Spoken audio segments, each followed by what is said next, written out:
الحمدللہ رب العالمین والصلاة والسلام علی محمد الامین فاعوذ باللہ من الشیطان الرجیم بسم اللہ الرحمن الرحیم۔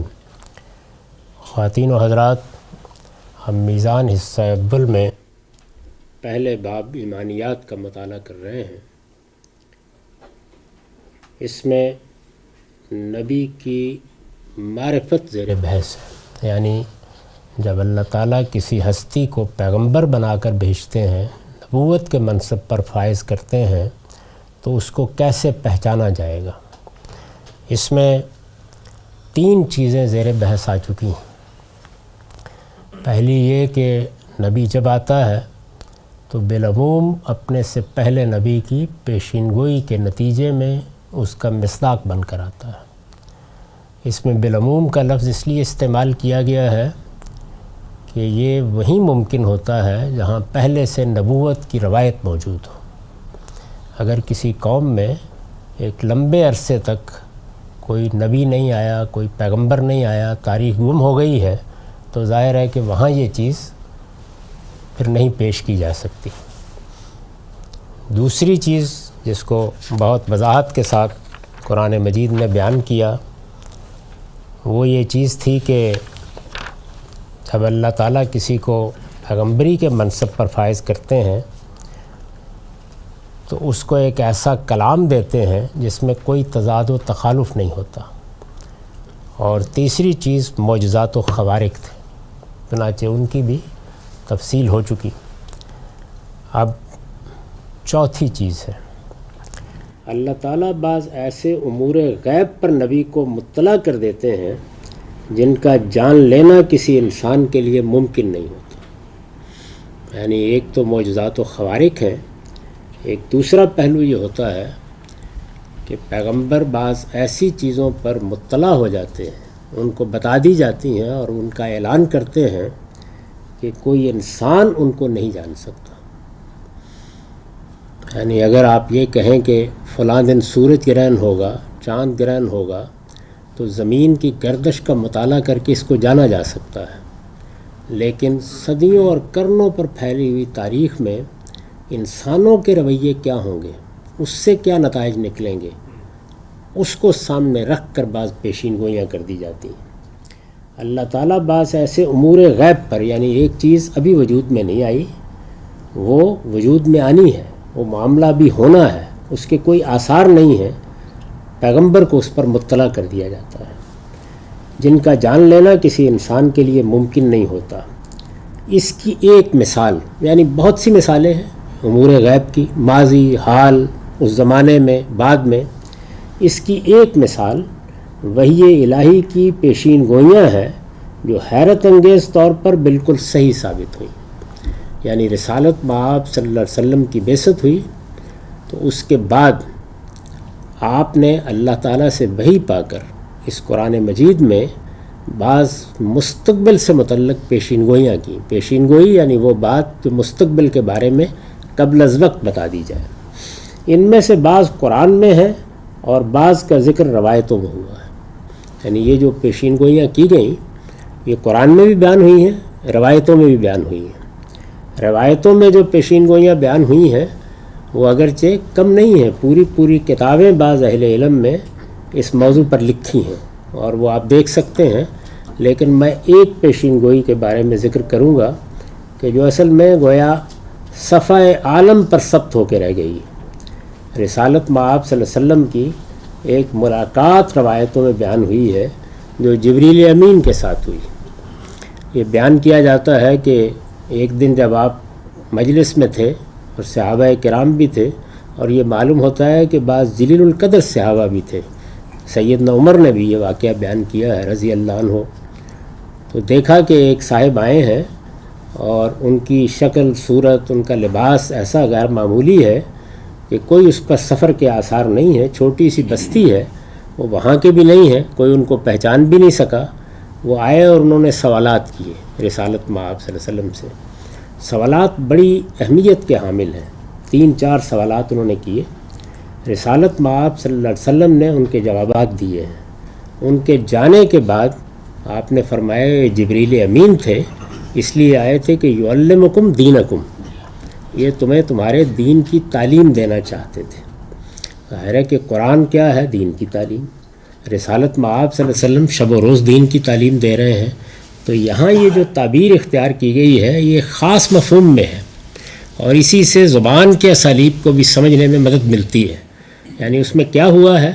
پورے دین کا خلاصہ بیان کر دیا گیا ہے۔ دین کی حقیقت کیا ہے، کہاں سے اسے پیش کرنا چاہیے، وہ 3-4 سوالات میں بالکل جامعیت سے آ گئی ہے۔ انہوں نے پوچھا ایمان کیا ہے، انہوں نے پوچھا اسلام کیا ہے، انہوں نے پوچھا احسان کیا ہے۔ یہ تینوں سوالات ظاہر ہے کہ پوری طرح احاطہ کر لیتے ہیں اس دعوت، اس تعلیم کا جو پیغمبروں کے ذریعے سے ہم کو ملی ہے، اور جس کا منتہائے کمال رسالت مآب صلی اللہ علیہ وسلم کی بعثت کے بعد ہم تک پہنچا ہے۔ اس کے بعد انہوں نے ایک سوال یہ کیا ہے کہ یہ قیامت کب آئے گی؟ یعنی پیغمبروں کے بارے میں ہم یہ جانتے ہیں کہ وہ قیامت ہی کی منادی کرتے ہیں، اسی کی بشارت دیتے ہیں، اسی کے بارے میں انذار کرتے اور خبردار کرتے ہیں۔ تو یہ ایک بڑا ہی اہم سوال تھا۔ تو انہوں نے یہ پوچھا کہ قیامت کب آئے گی؟ تو رسول اللہ صلی اللہ علیہ وسلم نے اس کے جواب میں یہ فرمایا کہ پوچھنے والے سے، جس سے پوچھا گیا ہے، کوئی فرق نہیں ہے علم میں، دونوں ایک ہی جگہ پہ ہیں، نہ میں جانتا ہوں کب آئے گی، نہ آپ جانتے ہیں کب آئے گی۔ تو اس کے بعد انہوں نے یہ کہا کہ اس کی کوئی نشانی بتا دیجئے۔ تو حضور نے، رسالت مآب صلی اللہ علیہ وسلم نے یہ کہا کہ یہ جو عرب کے ننگے پاؤں ننگے بدن پھرنے والے چرواہے ہیں، یہ قیامت کے قریب عمارتوں کی بلندی میں ایک دوسرے سے مقابلہ کر رہے ہوں گے۔ یتطاولون فی البنیان، اس وقت کوئی سوچ بھی نہیں سکتا۔ اس وقت کیا، یعنی اس صدی کی، پچھلی صدی کی ابتدا میں کوئی نہیں سوچ سکتا تھا۔ آپ کو معلوم ہے کہ سن 45، 46، 40 میں جو لوگ حج کے لیے گئے ہیں یا عمرے کے لیے گئے ہیں، انہوں نے اپنی روداد لکھی ہے، تو ذرا پڑھیے اس وقت عرب کی کیا صورتحال ہے۔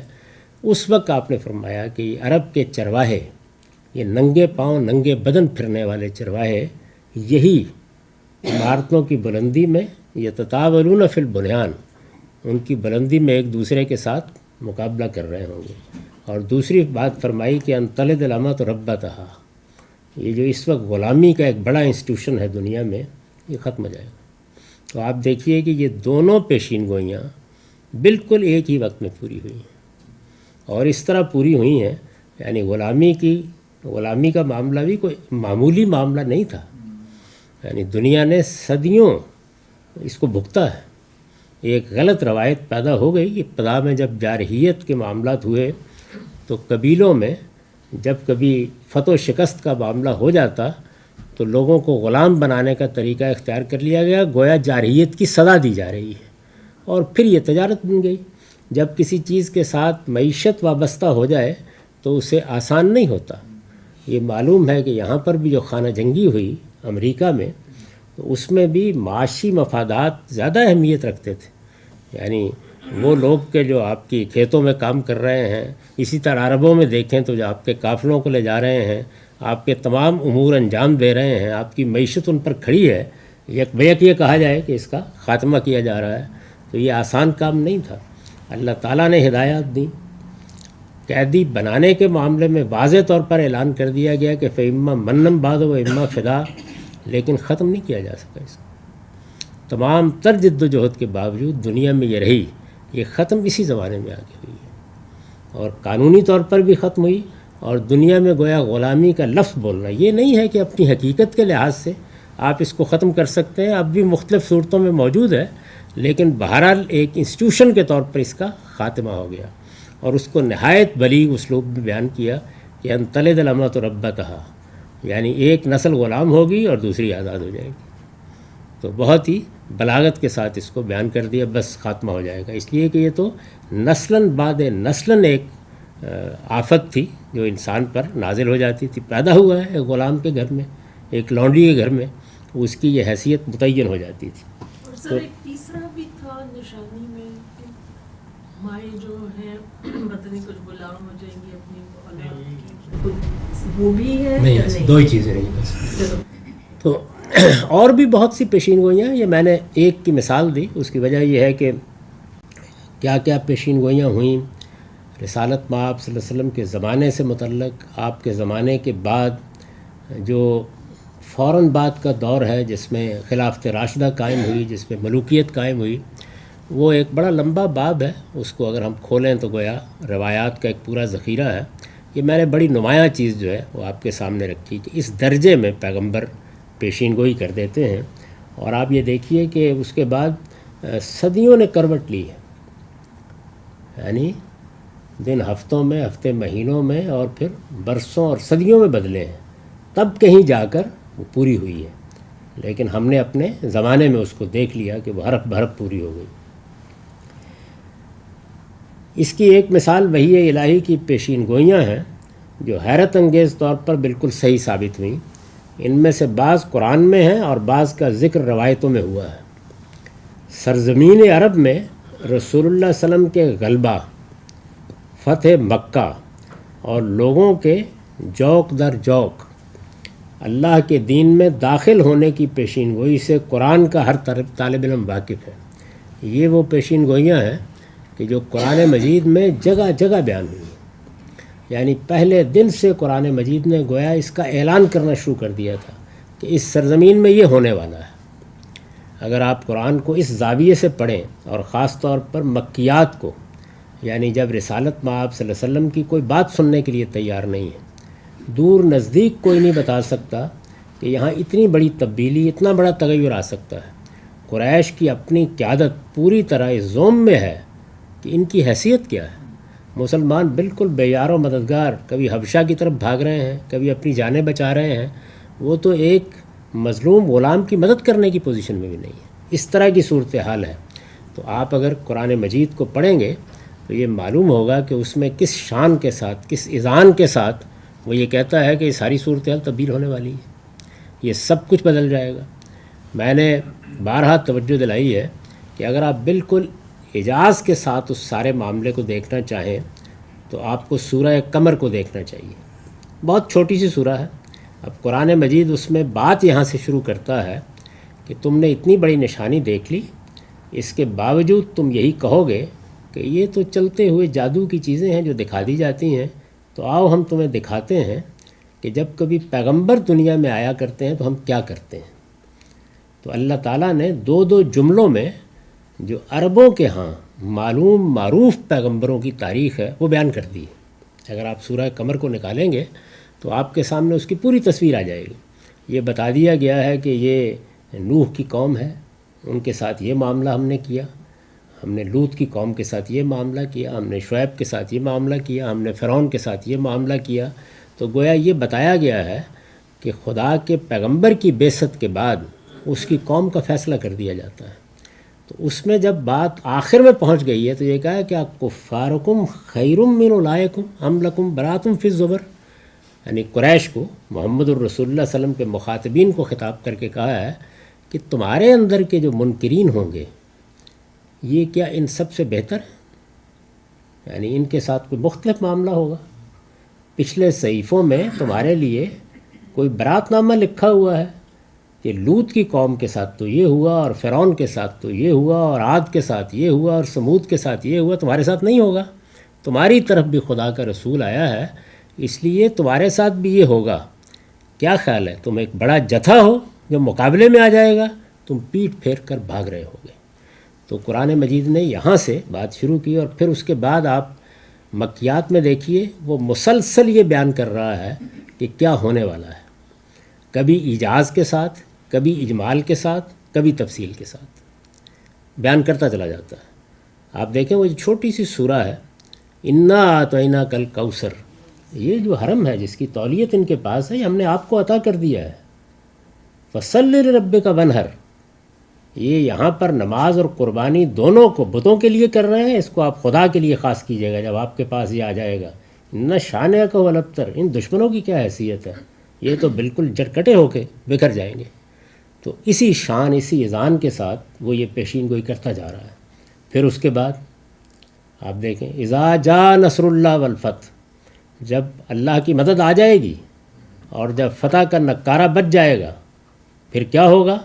تم اپنی آنکھوں سے دیکھو گے کہ لوگ یدخلون فی دین اللہ افواجا، اللہ کے دین میں جوک در جوک داخل ہو رہے ہوں گے، یعنی گویا تصویر کھینچ دی ہے کہ کیا معاملات ہونے والے ہیں۔ اور یہ مضمون کسی ایک جگہ نہیں ہے، 10 جگہ پر ہے۔ خود مدینہ میں جب اس کے آثار بھی نمودار ہو گئے ہیں، لیکن لوگ پھر بھی محسوس کرتے تھے کہ ابھی تو صورتحال یہ ہے کہ ہر تیسرے دن وہی طاقت کر رہے ہوتے ہیں، کبھی بدر میں آ گئے، کبھی احد میں آ گئے۔ تو اس موقع کے اوپر آپ دیکھیں اعلان کیا کہ هو الذی ارسل رسولہ بالہدی ودین الحق لیظہرہ علی الدین کلہ، یعنی یہ وہ ذات ہے کہ جس نے اپنا رسول بھیجا ہے، اور اس کا فیصلہ یہ ہے کہ اس سرزمین کے تمام ادیان پر وہ اس دین کا غلبہ قائم کر دے گا جو یہ رسول لے کر آیا ہے۔ وَلَوْ كَرِهَ الْمُشْرِكُونَ، اگرچہ یہ مشرک اس معاملے کو کتنا ہی ناپسند کریں، یہ ہو کر رہنا ہے۔ یریدون لیطفئوا نور اللہ بافواہہم واللہ متم نورہ، یہ چاہتے ہیں کہ وہ اپنے منہوں کی پھونک سے اس نور کو بجھا دیں، اللہ نے اس کے اتمام کا فیصلہ کر دیا ہے۔ وَلَوْ كَرِهَ الْكَافِرُونَ، اگرچہ ان منکروں کو یہ کتنا ہی ناگوار گزرے۔ تو دسیوں مقامات پر قرآن مجید نے یہ پیشین گوئی اس اذعان، اس شان اور اس وضاحت کے ساتھ کی ہے، اور آپ جانتے ہیں کہ یہ عرب بھرب پوری ہوئی۔ سرزمین عرب میں رسول اللہ صلی اللہ علیہ وسلم کے غلبہ، فتح مکہ اور لوگوں کے جوک در جوک، اس لفظ کا تلفظ یہ بھی ٹھیک ہے اور جوک در جوک بھی ٹھیک ہے، دونوں مستعمل ہیں۔ اللہ کے دین میں داخل ہونے کی پیشین گوئی سے قرآن کا ہر طالب علم واقف ہے۔ ایرانیوں سے مغلوب ہو جانے کے بعد رومیوں کی دوبارہ فتح کی پیشین گوئی بھی ایسی ہی غیر معمولی تھی۔ یہ ایک واقعہ پیش آ گیا تھا اس زمانے میں کہ ایرانیوں سے رومی مغلوب ہو گئے تھے۔ ایسا حملہ ہوا کہ جس کے بعد کہیں پناہ نہیں مل سکی، سمٹتے چلے گئے، اور یہ چیز خود مسلمانوں کے لیے بہت شاک تھی، اس لیے کہ مسیحی ہونے کی وجہ سے مسلمانوں کی ہمدردیاں ان کے ساتھ تھیں۔ بڑی تھوڑی سی جمعیت، اس کو قریش نے بھی استہزاء کا موضوع بنا لیا کہ وہاں بھی تمہاری پٹائی ہو رہی ہے، یہاں بھی ہوگی، یہ صورتحال ہے۔ اس میں قرآن مجید نے یہ پیشین گوئی کی۔ ایرانیوں سے مغلوب ہو جانے کے بعد رومیوں کی دوبارہ فتح کی پیشین گوئی بھی ایسی ہی غیر معمولی تھی۔ اب جو اس وقت صورتحال تھی، اس میں رومی مغلوب ہوئے تو کوئی دور دور تک آثار نہیں تھے اس بات کے، کوئی کہہ ہی نہیں سکتا تھا کہ یہ صورتحال تبدیل بھی ہو سکتی ہے۔ اور اسی وجہ سے قریش بھی شادیانے بجا رہے تھے، مسلمان بھی اپنے آپ کو بہت افسردہ محسوس کر رہے تھے۔ قرآن نے کیا کیا؟ قرآن مجید میں یہ اس طرح بیان ہوئی ہے، یہ سورہ روم ہے، 2 سے 6 آیات ہیں۔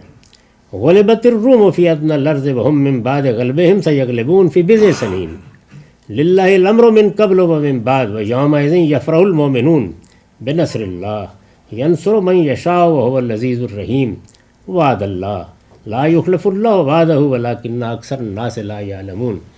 یہ ذرا دیکھیے کہ کیا اذعان ہے، کیا یقین ہے، وہ جو میں نے عرض کیا نا کہ خدا بولتا ہوا نظر آتا ہے۔ رومی قریب کی سرزمین میں مغلوب ہو گئے ہیں، لیکن اپنی اس مغلوبیت کے بعد وہ جلد ہی غالب ہو جائیں گے اگلے چند برسوں میں۔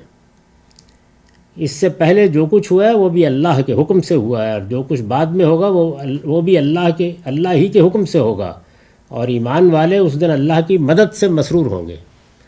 یعنی دن بھی متعین کر دیا کہ یہ واقعہ کب ہوگا، کہ تمہیں بھی اس دن، یعنی وہ استہزاء کا نشانہ بنا رہے تھے کہ تمہاری بھی پٹائی ہوگی، تو یہ کہا کہ دونوں کام ایک ہی وقت میں ہوں گے۔ چنانچہ بدر کی فتح کی خوشی اور یہ دونوں اکٹھی ہو گئیں، اور قرآن مجید نے یہی فرمایا تھا، دن بھی متعین کر دیا تھا کہ یہ وقت ہوگا جب تمہیں بھی اللہ کی مدد حاصل ہوگی اور تم ان کی پٹائی کر رہے ہوگے، اور ادھر رومیوں کا غلبہ بھی ختم ہو جائے گا۔ رومی قریب کی سرزمین میں مغلوب ہو گئے ہیں، لیکن اپنی اس مغلوبیت کے بعد وہ جلدی غالب ہو جائیں گے اگلے چند برسوں میں۔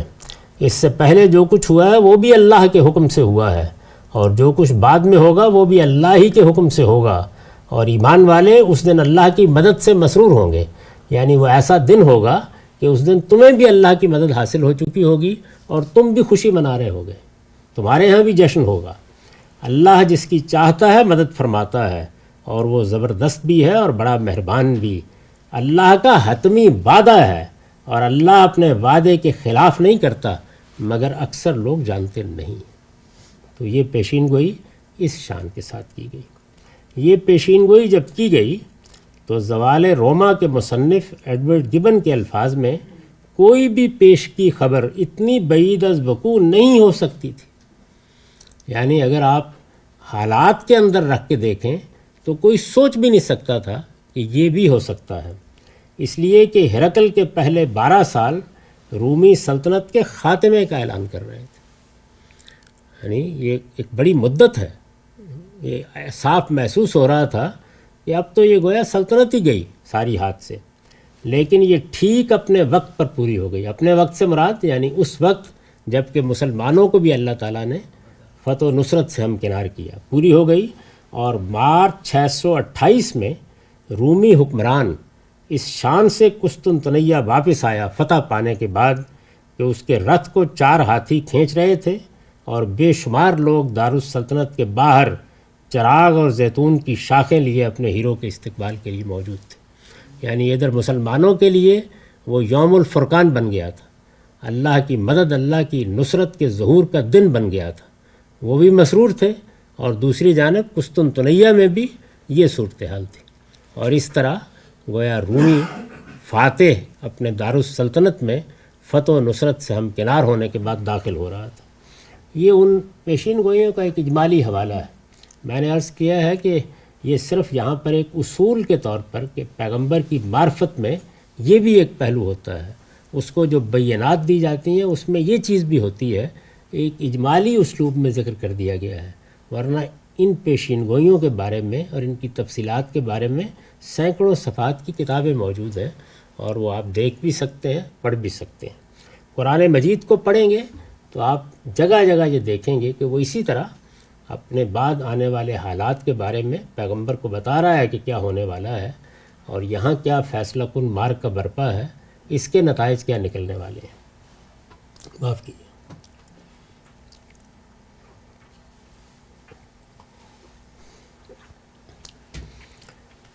اس کے بعد 5ویں چیز ہے، نبیوں میں سے جو رسول کے منصب پر فائز ہوتے ہیں، یعنی سارے کے سارے نبی رسول نہیں ہوتے، ان میں سے چند کو یا کچھ کو رسالت کے منصب پر فائز کیا جاتا ہے۔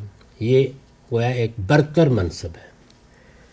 نبی تو سبھی ہیں جن کو اللہ تعالیٰ نے اپنے مخاطبت سے نوازا، جن کو اس ذمہ داری پر فائز کیا کہ وہ اس کا پیغام پہنچائیں، لیکن ان میں سے بعض کو رسالت کے منصب پر فائز کیا جاتا ہے۔ نبیوں میں سے جو رسول کے منصب پر فائز ہوتے ہیں وہ خدا کی عدالت بن کر آتے اور اپنی قوم کا فیصلہ کر کے دنیا سے رخصت ہوتے ہیں۔ یعنی جن کو یہ منصب ملتا ہے ان کے بارے میں قرآن مجید یہ بتاتا ہے کہ وہ جب دنیا میں آتے ہیں تو وہ اپنی قوم کو یہ بتا دیتے ہیں کہ ہم سائل کی درخواست لے کر نہیں آئے، یہ کسی فلسفی اور حکیم کا نقطہ نظر نہیں ہے، چاہو تو قبول کر لو، چاہو تو رد کر دو۔ ہم جو دعوت پیش کر رہے ہیں یہ کوئی دنیوی چیز نہیں ہے کہ تمہارے لیے قابل قبول ہوئی تو اچھی بات، نہ ہوئی تو تم نے منہ موڑ لیا۔ یہ خدائی فیصلے کا ظہور ہے۔ یعنی ہم جب زمین پر اللہ کا پیغام پہنچانے کے لیے کھڑے کر دیے گئے ہیں تو اب وہ قیامت جس کی ہم خبر دے رہے ہیں، جس کی منادی کر رہے ہیں، جس کے بارے میں خبردار کر رہے ہیں، وہ قیامت ایک چھوٹے پیمانے پر اس قوم کے لیے برپا ہو جائے گی۔ یعنی اس میں جو اہل حق ہیں وہ الگ کر لیے جائیں گے، اور جو لوگ منکرین ہیں وہ الگ کر لیے جائیں گے، اور پھر اللہ تعالیٰ فیصلہ سنائے گا۔ ان کے لیے عذاب و ثواب کا یہیں اعلان کر دیا جائے گا، اس کی تفصیلات بتا دی جاتی ہیں کہ کیا ہونے والا ہے۔ نبیوں میں سے جو رسول کے منصب پر فائز ہوتے ہیں وہ خدا کی عدالت بن کر آتے ہیں۔ ایک عدالت وہ ہے جس کی ہمیں خبر دی گئی ہے کہ وہ قیامت میں لگے گی، روز محشر لگے گی۔ وہ عدالت ہی ہے جس کو عدالت ہونے کی وجہ سے یوم الدین کہا جاتا ہے، مالک یوم الدین۔ یوم الدین کا مطلب کیا ہے؟ عدالت کا دن، جزا و سزا کا دن، جب ہمارے اعمال کا فیصلہ سنایا جائے گا اس کا دن۔ اسی سے لفظ دینونت ہے، جزا و سزا۔ تو گویا وہ دینونت جو ساری انسانیت کے لیے برپا ہونی ہے، جس کی خبر پیغمبر دیتے ہیں، وہی دینونت، وہی جزا و سزا بہت چھوٹے پیمانے پر، وہی قیامت ایک قیامت صغریٰ کے طور پر اس قوم کے لیے برپا ہو جاتی۔ وہ خدا کی عدالت بن کر آتے ہیں اور اپنی قوم کا فیصلہ کر کے دنیا سے رخصت ہوتے ہیں۔ اس لفظ عدالت کو بہت اچھی طرح ذہن نشین کر لیجئے۔ قرآن مجید کے فہم میں اس کا بڑا دخل ہے۔ آپ دیکھیے کہ جب لوگ قرآن مجید کو پڑھتے ہیں تو وہ دیکھتے ہیں کہ سیدنا مسیح علیہ السلام کی بعثت بنی اسرائیل کی طرف ہوئی تھی۔ رسالت میں آپ صلی اللہ علیہ وسلم کو ام القریٰ میں خبردار کرنے کے لیے اٹھایا گیا، تنذر ام القریٰ ومن حولہا، یعنی مکہ اور اس کے گرد و نواح، سرزمین عربوں کو کہا جا رہا ہے کہ یہ کتاب تمہاری زبان میں نازل ہوئی ہے، پیغمبر تمہارے اندر سے موجود ہیں۔ تو آدمی جب ان سب چیزوں کو دیکھتا ہے تو وہ خیال کرتا ہے کہ یہ جو پیغمبر ہے ان کی ہدایت بھی گویا اپنی اپنی قوموں کے لیے ہے۔ ماضی کے لحاظ سے ہم مسلمانوں میں یہ فلسفہ موجود ہے، ہم یہ خیال کرتے ہیں کہ سیدنا مسیح علیہ السلام جو پیغام لے کے آئے تھے، یا اس سے پہلے بنی اسرائیل کے پیغمبر جو پیغام لے کے آئے تھے وہ بنی اسرائیل کے لیے تھا۔ یہ بات یوں نہیں ہے۔ ایک چیز ہے پیغمبروں کی ہدایت اور ایک چیز ہے ان کی عدالت۔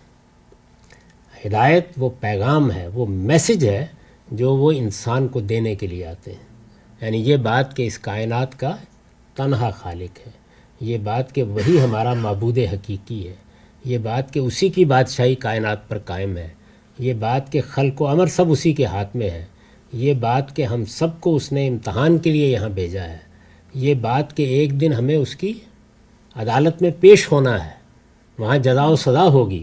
اس طرح کی بہت سی چیزیں جو ان کی ہدایت سے متعلق ہیں، اسی طرح سے بنیادی اخلاقیات، ایسے ہی وہ چیزیں جن کا تعلق شریعت کے ان قوانین سے ہے جن کی پابندی ہمیشہ سے لوگوں کو کرنی ہے، تو ان کی یہ ہدایت سب کے لیے ہے۔ یعنی یہ نہیں ہے کہ وہ صرف بنی اسرائیل کے لیے ہے یا صرف فلاں اور فلاں قوم کے لیے ہے، وہ عالمگیر ہوتی ہے۔ سیدنا مسیح کی بھی عالمگیر، سیدنا موسیٰ علیہ السلام کی بھی عالمگیر، تورات اور زبور بھی اسی طرح عالمگیر ہدایت لے کے آئی ہیں، لیکن پیغمبروں کی عدالت ان کی اپنی قوم کے لیے ہوتی ہے۔ یعنی وہ جو فیصلہ سنانے کے لیے آتے ہیں، جو معاملہ کرنے کے لیے آتے ہیں، جس کے نتیجے میں اسی دنیا میں ایک قیامت صغریٰ برپا ہو جاتی ہے۔ تو یہ جو قرآن مجید کے بیانات ہیں کہ تمہارے اندر سے ایک پیغمبر کو برپا کیا ہے، تمہاری زبان میں بھیجا ہے، تم ان کو دیکھتے ہو شب و روز، یہ سب چیزیں اس عدالت کے حوالے سے اتمام حجت کو واضح کر دینے کے لیے کہی جاتی ہیں۔ یعنی تمہارے لیے کوئی عذر باقی نہیں رہا، تمہارے اوپر خدا کے عذاب کا تازیانہ برس جائے گا اسی دنیا میں، یہی فیصلہ سنایا جائے گا۔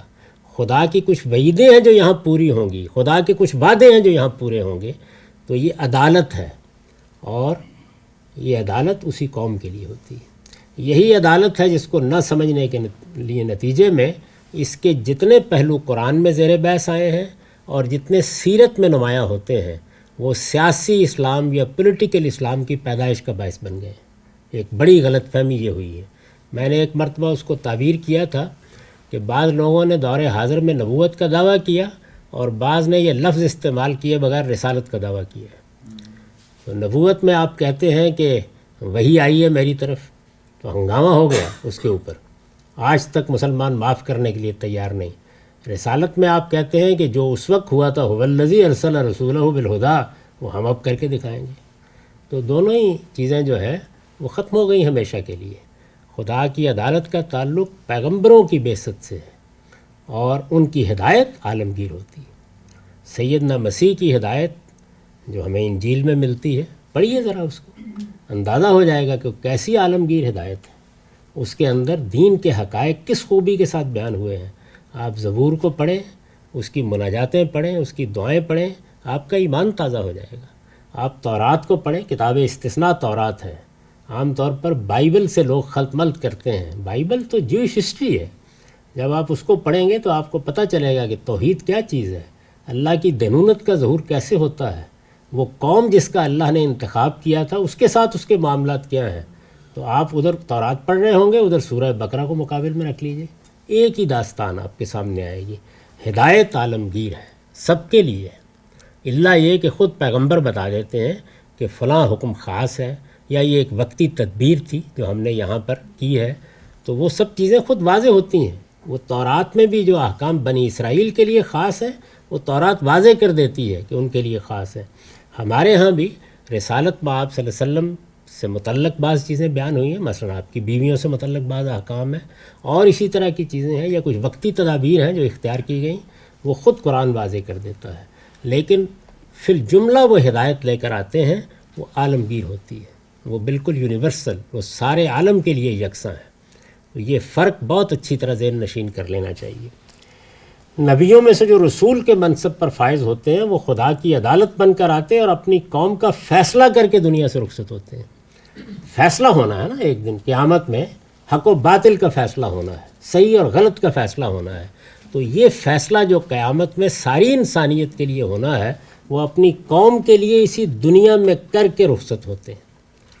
آتے ہیں تو بعض موقعوں کے اوپر یعنی ایک در یتیم ہوتے ہیں، باپ بھی دنیا میں نہیں رہا، ماں بھی دنیا میں نہیں رہا، غربت بھی ہے، کوئی معاش کے ذرائع بھی نہیں ہیں، یہ سب چیزیں ہیں، لیکن وہی بکریاں چرانے والے، وہی کمی تھا لیکن سرور عالم ہوا آخر۔ تو یہ چیز ہو کے رہتی ہے۔ خدا کی عدالت کا یہ جو ظہور ہے، یہ خود ان کی نبوت کی، ان کے ساتھ خدا کی مائیت کی، ان کی رسالت کی دلیل بن جاتا ہے۔ اور جب یہ عدالت برپا ہو جاتی ہے تو اس کے بعد کسی دوسری قوم کے لیے جو اس کو دیکھ لیتی ہے اپنی آنکھوں سے، پھر تفصیلی اتمام حجت کی ضرورت نہیں رہتی۔ میں نے جب یہ بتایا کہ صحابہ کرام کے خلاف رسالت میں آپ صلی اللہ علیہ وسلم کا اقدام اسی اصول پر ہوا ہے، تو لوگ کہتے ہیں کہ خط لکھنے سے ہو جائے گا، نہیں، وہ اسی دینونت کے ظہور سے ہوا ہے۔ یہ سرزمین عرب میں ہو گئی، چنانچہ مقامات پہ وہ مضمون ہے جس میں نے متعین کر کے بتایا ہے کہ یہ 3 چیزیں ہیں کہ جو اتمام حجت کا، یعنی خدا کی طرف سے ہر چیز کو واضح کر دینے کا ذریعہ بن جاتی ہیں، اور اس کے بعد پھر فیصلہ ہو جاتا ہے۔ نبیوں میں سے جو رسول کے منصب پر فائز ہوتے ہیں وہ خدا کی عدالت بن کر آتے اور اپنی قوم کا فیصلہ کر کے دنیا سے رخصت ہوتے ہیں۔ اس کی صورت یہ ہوتی ہے کہ اللہ کے یہ پیغمبر اپنے پروردگار کے میثاق پر قائم رہتے ہیں تو اس کی جزا، اور اس سے انحراف کرتے ہیں تو اس کی سزا انہیں دنیا ہی میں مل جاتی ہے۔ یعنی وہ خود بھی خدا کی عدالت کا نمونہ بن جاتے ہیں۔ اللہ تعالیٰ نے اس کا اعلان کیا ہے قرآن مجید میں کہ تم اس منصب پر فائز ہو، میرے ساتھ تمہارا ایک عہد ہے، میثاق ہے، اگر تم پیغمبر کے طور پر ان ذمہ داریوں کو ٹھیک پورا کرو گے تو میں ساتھ کھڑا ہوں اور اس کے نتائج نکلیں گے، اور اگر تم خود اس سے انحراف کرو گے تو اس کی سزا میں دنیا میں دے دوں گا، تمہیں بھی دے دوں گا۔ چنانچہ قرآن مجید نے یہ بتایا ہے سورہ حاقہ کے آخر میں کہ وَلَوْ تَقَوَّلَ عَلَيْنَا بَعْضَ الْأَقَاوِيلِ لَأَخَذْنَا مِنْهُ بِالْيَمِينِ ثُمَّ لَقَطَعْنَا مِنْهُ الْوَتِينَ۔ یعنی تمہارا کیا خیال ہے کہ یہ پیغمبر اگر ہمارے ساتھ اپنے میثاق پر قائم نہ رہا اور اس نے کوئی بات اپنی طرف سے ملا دی تو یہ بچ جائے گا ہماری سزا سے، ہم اس کی رگیں جان کاٹ دیں گے اور تم کچھ بھی نہیں کر سکو۔ تو یہ صورتحال تو خود ان کی اپنی ذات میں ہوتی ہے۔ اللہ تعالیٰ نے بنی اسرائیل کو بھی گویا ایک لحاظ سے شہادت، یا اگر معنوی طور پر دیکھیں تو نبوت کے منصب پر فائز کیا ہے۔ ان کے بارے میں بھی یہی ہے کہ اگر وہ حق پر قائم ہوں گے تو اپنے زمین کے نیچے سے کھائیں گے، آسمان سے رزق برسے گا، اللہ انہیں غلبہ عطا فرمائے گا، اور اگر وہ اس سے انحراف کریں گے تو اسی دنیا میں ان کے لیے رسوائی کا عذاب ہے۔ اس طرح گویا اس قوم کو بھی اور اس شخص کو بھی اللہ تعالیٰ اپنی دینونت کا، اپنی عدالت کا نمونہ بنا دیتے ہیں۔ اس کا نتیجہ یہ نکلتا ہے کہ ان کا وجود لوگوں کے لیے ایک آیت الہی بن جاتا ہے، یعنی اللہ تعالیٰ کی ایک نشانی بن جاتے ہیں وہ، جس کو آپ زمین پر چلتے پھرتے دیکھتے ہیں۔ معاف کیجیے۔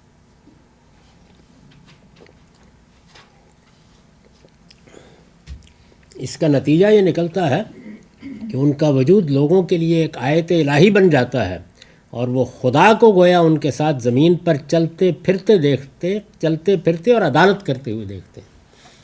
اسی چیز کو اگر آپ بائبل کو پڑھیں گے تو اللہ تعالیٰ بیان کرتے ہیں مختلف جگہوں پر کہ میں تمہارے رتھوں کے ساتھ چل رہا تھا، میں تمہارے لشکروں کے ساتھ چل رہا تھا، تم جب رات کے وقت پڑاؤ ڈال رہے تھے تو تمہارے ساتھ میں بھی وہاں موجود تھا۔